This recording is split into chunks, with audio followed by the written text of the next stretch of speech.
G'day Barry, thanks for taking the time to watch this video, and welcome to VK2HEY land. I'll get stuck straight into it. I've got the monstrous Ten-Tech Orion 2 tuned to 3673, and so you can hear that heterodyne there. Basically, the interference is coming from a little bit down the band, right on 3672. If we go to AM,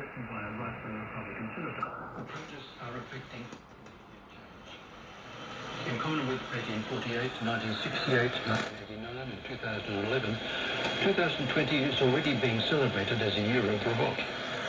This may be hyperbolic. so fairly obvious that we have an interfering signal there. The signal is actually coming from this broadcast station, 1.224. Allow me to demonstrate. Intergenerational inequality, social media and political polarization. This period of rebellion, however, has not been matched by progressive political advance. After all, Donald Trump succeeded. Okay, so 1.224, 3.672, I think is that the second harmonic? Let me see here. So I think 1.224 multiplied by 3, or do you call that the third harmonic? I don't know. 3672. So 1.224 by 3 equals 3.672, which, voila, 3.672. The broadcast station is known as the Radio for the Print-Handicapped of New South Wales. And its call sign is 2RPH. And its location is, well, it has a few transmitters, about 5, but probably the one we're most interested in is at the Prospect Highway and Reservoir Road in Prospect. So I've known about that for some time. It's extremely, and of course on 3670, I think on weekends you also get that crossband, that 160 meter crossband radio station that fires up once or twice a week, and so yes, in and around that area for me, I get totally hammered by the broadcast station at Prospect. I mean, I've introduced attenuation here on the on its actual frequency, on its actual operating frequency.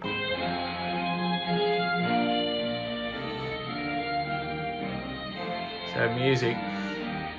Now, if I take all the attenuation off, it just splatters the entire AM band to me, and I'm on the I am on the G5RV at the moment.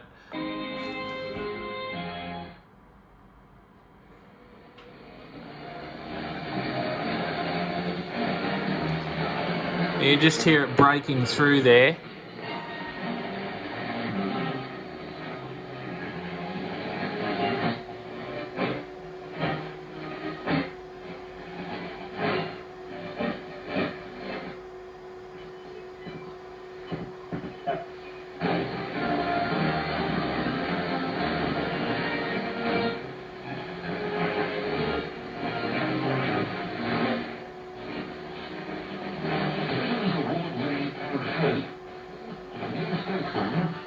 Anyway, so unless I bring some attenuation in, it tends to decimate the entire AM broadcast band here. That's a bit better. Who they don't want to be, how they're going to cope with that pain. So there's a... Anyway, there you go.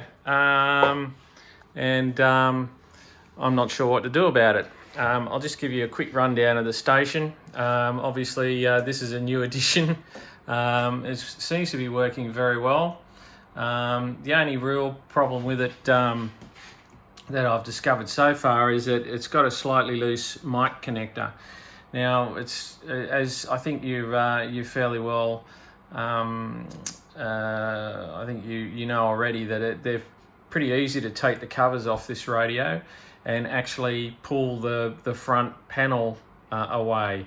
But to get to the actual connector, when I pulled the front panel away and had a look, and there were layers of boards, including the screen, the display board, sort of in different layers, and it really required to get to this connector just to tighten it up, to pull just about every sort of subboard in the display head off and out.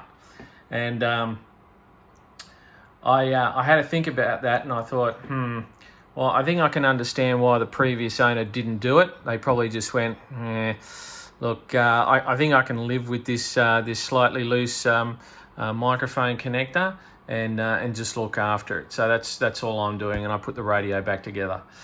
7610, yeah, it definitely dwarfs the 7610.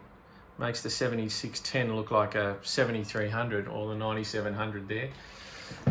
My earth situation is when I moved into this home, I said, right, none of this radio in garages. I'm going to put myself on the first floor with a view to the mountains, and I'm going to have a really deluxe office here. Well, a tree grew up outside, so I can't see the view anymore, and the earth coming up one story appears to be the wrong thing to do. That may actually be adding problems. But anyway, that earth is coming up from down on the ground. It's coming up one story, and basically I use that earth as the bus bar. So I don't break up that earth cable. Everything's just attached to the bus bar, or to the cable as a bus bar. And it runs along the back here. Sorry, it's a bit. It's a little bit dark behind there, but I think you get the drift.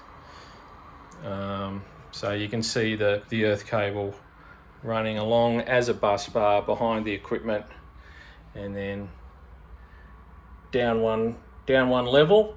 And as soon as it hits the ground down there, I've removed a couple of tiles, and it goes into the earth via a couple of earth stakes that I've got tied together down there. So that's it.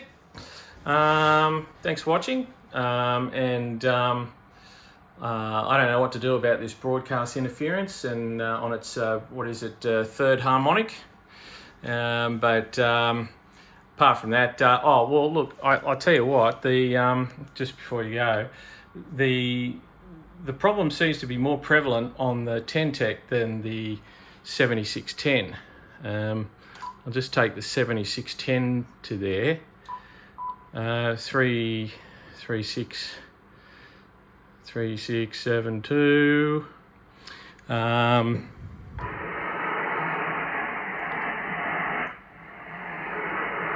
So it's pretty quiet there. It does come up every now and then. You can hear it as though it's got a bad connection, that broadcast transmitter. Every now and then you hear it sort of spike up. It goes, and you hear the talking, and then it dies off again. And then you hear it come up again. So they've got some kind of loose connection there going on, which they refuse to fix. So if we...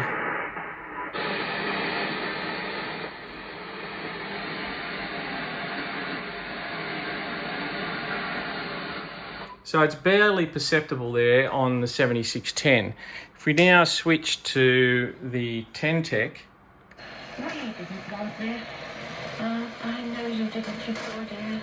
Neither did me. Well, poor you. It is totally obvious on the Ten-Tech. And we go to lower sideband, and No, being drawn away, signalling that they were...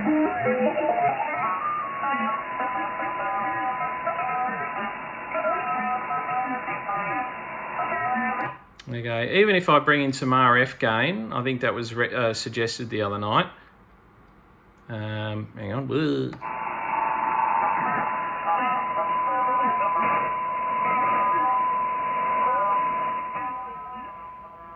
I mean, it quells it, but it gets rid of anything else that happens to be on that frequency as well. So,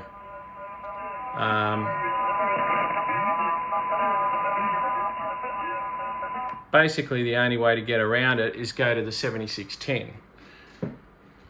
Switch that across, 3672. There's nothing there.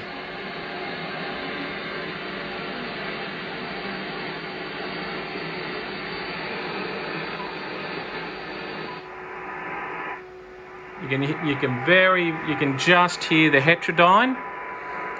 You can just hear the heterodyne and a bit of the noise. And on the scope, you can just see on the scope that there is a rogue signal there, representing 2 RPH down at Prospect. So there you go. All right, mate. Well, that video went for ages. I hope I haven't put you to sleep. Thanks again. Hope you find it interesting. And we'll catch you later. VK2BJ, VK2HEY.